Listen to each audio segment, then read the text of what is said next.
Praise the lord. దేవుని నామమున మీ అందరికీ శుభాభివందనాలు తెలియచేస్తూ ఉన్నాను.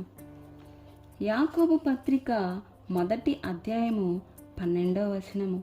శోధన సహించువాడు ధన్యుడు, అతడు శోధనకు నిలిచినవాడై ప్రభు తన్ను ప్రేమించు వారికి వాగ్దానము చేసిన జీవ కిరీటం పొందును. మత్తయి సువార్త 26వ అధ్యాయము 41వ వచనము. మీరు శోధనలో పడకుండానట్లు మెలకువగా ఉండి ప్రార్థన చేయుడి. ఈ 2 లేఖనాలను మనం గమనించినట్లయితే ఇక్కడ 2 రకాల శోధనలు మనకు కనిపిస్తాయి. వాటిలో మొదటిది యాకోబు పత్రిక 1వ అధ్యాయము 12వ వచనంలో మనకు కనపడిన శోధనలు మనల్ని ధన్యులుగా చేస్తాయి. ఇవి మనలను పరిపూర్ణతలోనికి నడిపిస్తాయి. దేవుని అనుమతితో వచ్చే శోధనలు మనలను సంపూర్ణులుగా చేస్తాయి. ఇవి మనకు మేలుకరమైన శోధనలు. ఇవి మనకు అవసరం కూడా. ఇవి ప్రభు స్వారూప్యాన్ని మనలోనికి తీసుకువస్తాయి. మనలోని చెడు స్వభావాన్ని తొలగించి మనల్ని శుద్ధ సువర్ణముగా చేస్తాయి. అయితే శోధనలలో 2వ రకాన్ని మనం చూసినట్లయితే మత్తయి సువార్త 26వ అధ్యాయము 41వ వచనము. మనలను క్రీస్తుకు దూరం చేసే శోధనలు అనగా పాపములు. వీటిలో పడకుండా మనం మెలకు కలిగి ఉండాలి. ఇవి నిజముగా మనకి కీడు కలిగించే శోధనలు. కాబట్టే ప్రభువు ఆ శోధనలో పడకుండా ప్రార్థన చేసుకోమని మనతో చెప్పున్నాడు. ఈ శోధనలు మనలను పాపానికి, నాశనానికి తీసుకువెళతాయి. యెషయా గ్రంథము 59వ అధ్యాయము 1వ వచనంలో గనక మనం చూసినట్లయితే, రక్షింపమేరకు యుండినట్లు యెహోవా హస్తము కురుచు కాలేదు, వినమేరకు యుండినట్లు ఆయన చెవులు మందము కాలేదు, మీ దోషములు మీకును మీ దేవునికిని అడ్డముగా వచ్చెను అని లేఖనం సెలవిస్తూ ఉంది.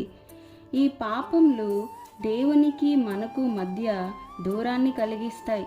మనలో రక్షణ ఆనందాన్ని పోగొడతాయి.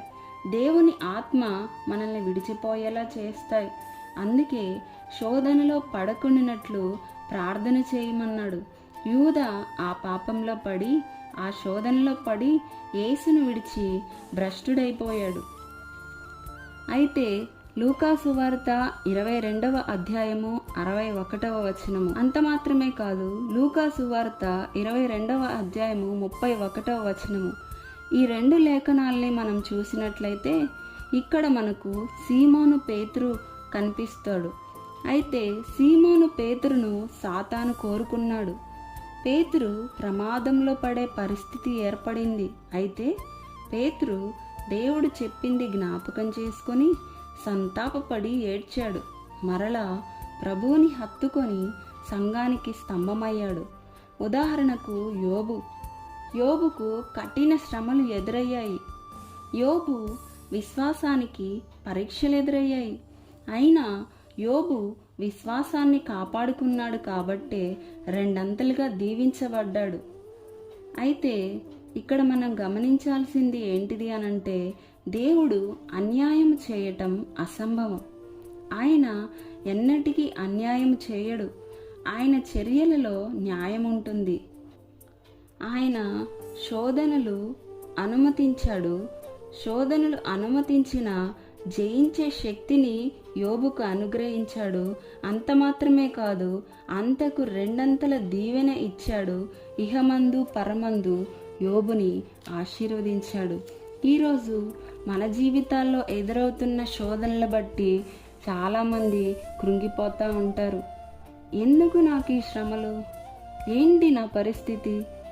ఇంకా నా పైన ముందుకు సాగదేమో, ఇలాంటి పరిస్థితులు వేరెవ్వరికీ రావేమో, నాకే ఎందుకు ఈ శ్రమలు, నాకే ఎందుకు ఈ వ్యతిరేక పరిస్థితులు, నన్నే దేవుడు ఎందుకు ఇలా శోధిస్తున్నాడు, నన్నే ఎందుకు దేవుడిట్లా పదే పదే నన్నే ఇలా ఎందుకు ఇబ్బంది పడుతూ ఉన్నాడు అని చాలామంది ప్రశ్నిస్తూ ఉంటారు, దేవుణ్ణి అడుగుతూ ఉంటారు. అయితే శ్రమలు ఎందుకో తెలుసా? శ్రమలు మనకు అనుభవం కొరకు, శ్రమలు మనకు ఆశీర్వాదాన్ని ఇవ్వడం కొరకు, మనలోని ప్రేమను పరీక్షించుట కొరకు, ప్రభుతో ఉండుట కొరకు, ప్రభువుని దగ్గర చేయుట కొరకు, విశ్వాసాన్ని పరీక్షించుట కొరకు, మనలోని లోపాలను సరిచేయుట కొరకు, మనల్ని శుద్ధ సువర్ణముగా మార్చుట కొరకు, బహుమానం పొందుట కొరకు, ఆయన నామ మహిమ కొరకు, ఆయన బిడ్డలమైన మన మహిమ కొరకు, జీవ కిరీటం పొందుట కొరకు దేవుడు మనకి శోధనలను అనుమతిస్తాడు. అయితే మనకు అనుమతించబడే శోధనలు అన్నీ మనకు కీడు కలిగించే శోధనలు కావు. ఏవైతే దేవునికి దూరం చేసేవి అంటే పాపములు, వాటి విషయంలో మనం మెలకువ కలిగి జాగ్రత్తగా వ్యవహరించాలి. పాపంలో పడకుండా మనల్ని మనం కాపాడుకుంటూ మనం పవిత్ర జీవితాన్ని కలిగి జీవించాలి. అయినప్పటికీ కూడా మనకు శ్రమలు ఎదురైతా ఉంటే ఆ శ్రమల వెనుకాల మనకు దేవుడు ఒక గొప్ప ఆశీర్వాదాన్ని దాచి ఉంచాడు. అది దేవుని మహిమ కొరకు, మన మహిమ కొరకు అయి ఉండవచ్చు. నిన్ను రెండింతలుగా ఆశీర్వదించడానికి అయి ఉండవచ్చు. అయితే దేవుడు ఏ కారణాన్ని బట్టి నీకు శ్రమను అనుమతించాడో ఆ శ్రమలను, ఎదురవుతున్న శ్రమలను బట్టి నీవు కృంగనక్కరలేదు, నీవు కృంగ నిమిత్తం లేదు. నీకెదురయ్యే శోధనకు రెండంతల ఆశీర్వాదం నీ కొరకు దేవుడు దాచి ఉంచాడు. రెండంతల ఆశీర్వాదం నీ కొరకు ఎదురు చూస్తూ ఉంది. కాబట్టి ధైర్యం తెచ్చుకొని అడుగులు ముందుకు వేయి.